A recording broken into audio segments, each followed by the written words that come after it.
What is good, YouTube? Quinn Wade basketball analysis coming to y'all with a quick video. We're going to talk about a topic that's very popular. I just watched the Phoenix Suns versus the Milwaukee Bucks, and the Suns was able to escape with a W. But a question that everybody's been talking about, everybody's been thinking and saying, especially with LeBron James and AD not being 100% and not looking like the Lakers that they was supposed to be all season, really.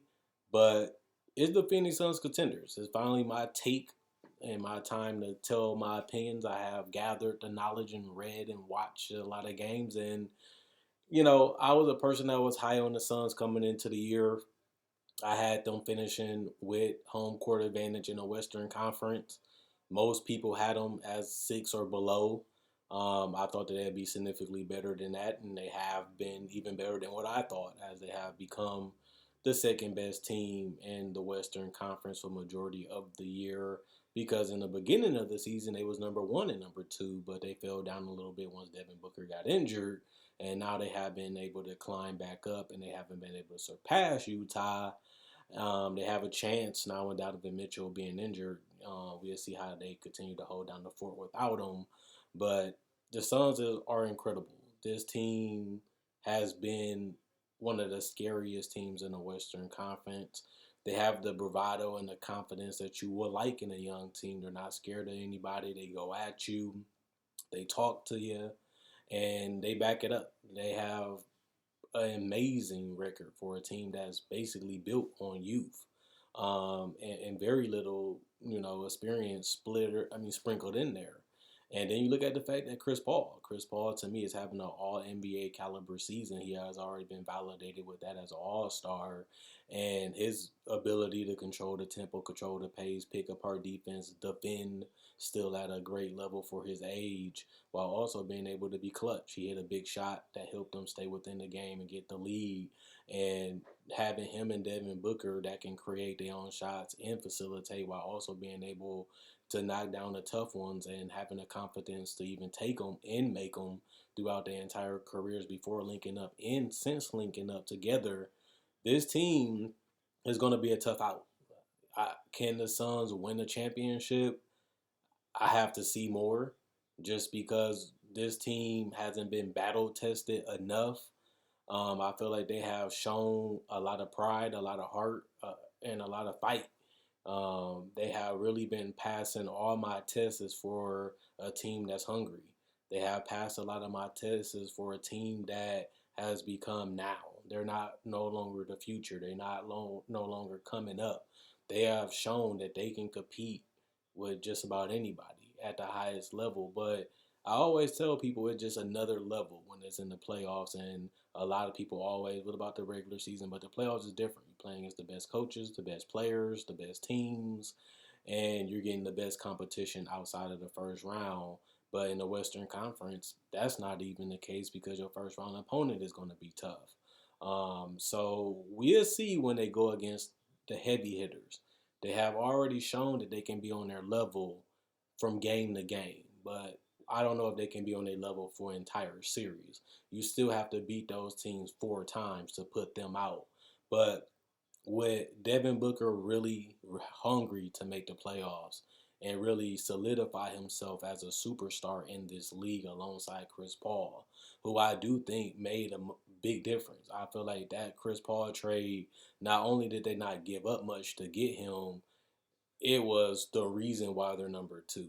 There's no way I can see this team without Chris Paul and the talent that they had before being as good as they are now.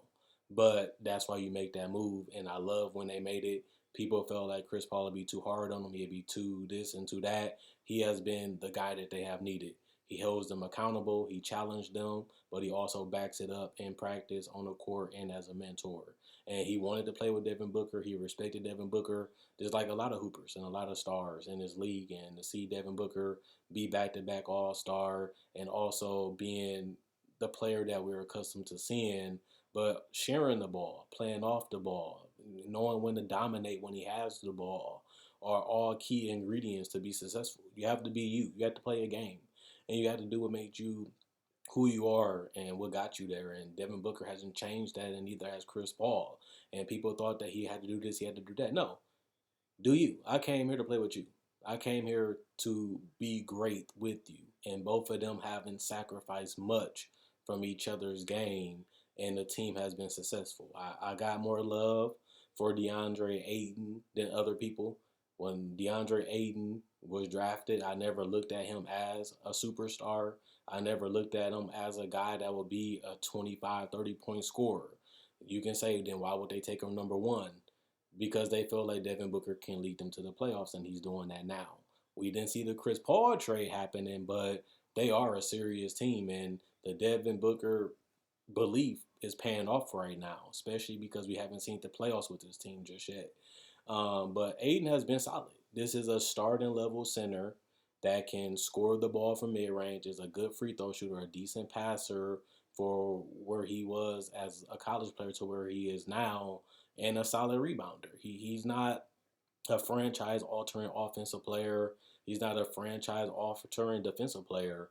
But if I had to be real with you, he wasn't in college, and he also wasn't in high school. You know, Aiden was to me a guy that can be a 20 and 10 center. That was his ceiling to me. I didn't see him eclipsing that. But he doesn't need to be that on this team because he's no longer needed to be the second best player under Devin Booker.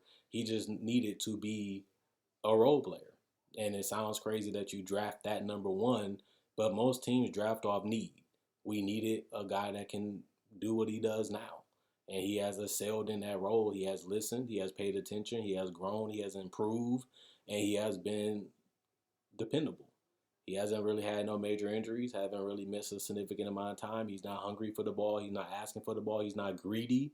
He can get you 20 just like he did tonight if he has to, but he also is not whiny about not getting touches, and most big men are, especially when they don't eat.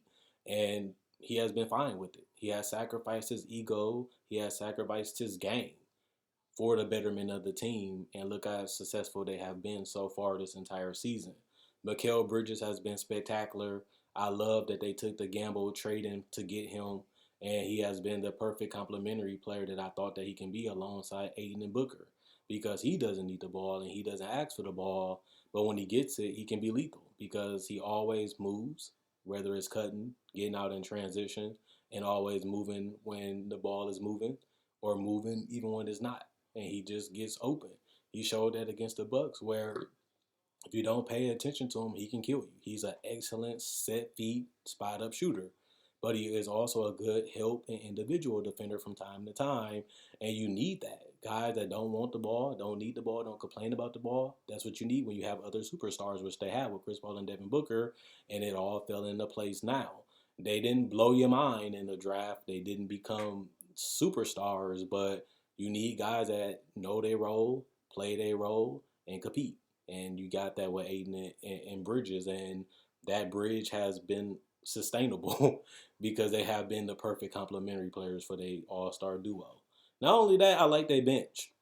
People looked at their bench as needing of an upgrade, and mainly because you have guys that haven't been consistent and reliable throughout their career or just fresh and new, but they have been solid.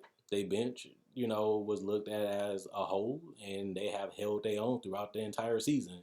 So you have to give credit to the Johnsons and those guys, even the Cameron Paynes, fighting for their career, fighting to stay in the league, fighting to prove that they can still contribute, and they're getting the time and the minutes, and they're doing it. They're being productive, and they have been reliable for the most part of this entire year. So this team has a lot of youth. This team has a lot of spunk, a lot of feistiness, and a lot of things that they still have to prove to us as viewers, to themselves, and that's what keeps them up at night. They want to be champions. They feel that they're great. They feel that they can compete and beat anybody, and they have done it so far in the regular season, but we still have to see them battle tested against the LeBrons and the Kawhis and the Jokic's and the Dames and the Stephs, where they're coming for you, they coming at you. What are you going to do? And they have proven that they fear nobody. But it's different when you have to beat them consistently and put them out when their goal is to beat you, come at you, and win a ship. Most of those guys have already done it. Devin Booker and Chris Paul haven't. This is a year that they can get it done. This is a year that's wide open with all the COVID and injuries, and you just not knowing what's going to happen. They have been healthy, they have been locked in, they have been focused, and they've been playing well as an entire team throughout the entire season. This has been one of the most consistent teams for the entire season. And if they can continue to play the way they can come at you, they can play slow, and they can play isolation ball. They can play hero ball. They can play run where they take over and just blow you out ball. This team has so many ways to beat you, and they have so many ways to lock you up. People don't look at Phoenix as a great defensive team, but they're good enough.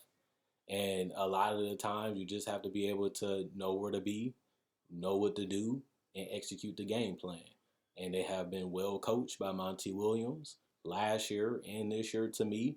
And I think they'll be prepared. The only question is, are they contenders? Yeah. Will they win a ship? We have to wait and see. But that's what makes it exciting being a basketball player and a basketball fan. I love what I'm seeing. I love what they're about. I have respect and love for them more than anybody this year. They've been proving all the doubters wrong. They've been proving me a lot right.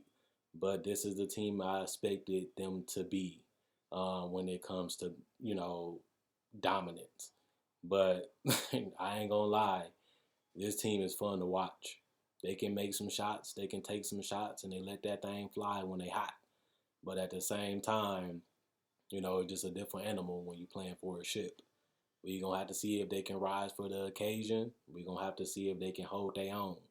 But, you ain't going to never win the ship until you go through the wars. You ain't going to win the ship until you go through the battles. You ain't going to win the ship until you actually do it. So this is just a process of becoming great. This is the process of getting over the hump. This is the process of getting that playoff monkey off Devin Booker back. And this is the process of becoming champions. And if they want to do it, enjoy the time, enjoy the ride, lock in and get loaded. And the championship is for the taking right now because of injuries and COVID, which means they got a shot. That's all you need. You get in the playoffs. You playing your best basketball all year. Do what got you there. Do what made you the team that you are. You got a shot just like everybody else. I'm loving them. I'm enjoying them. I'm done.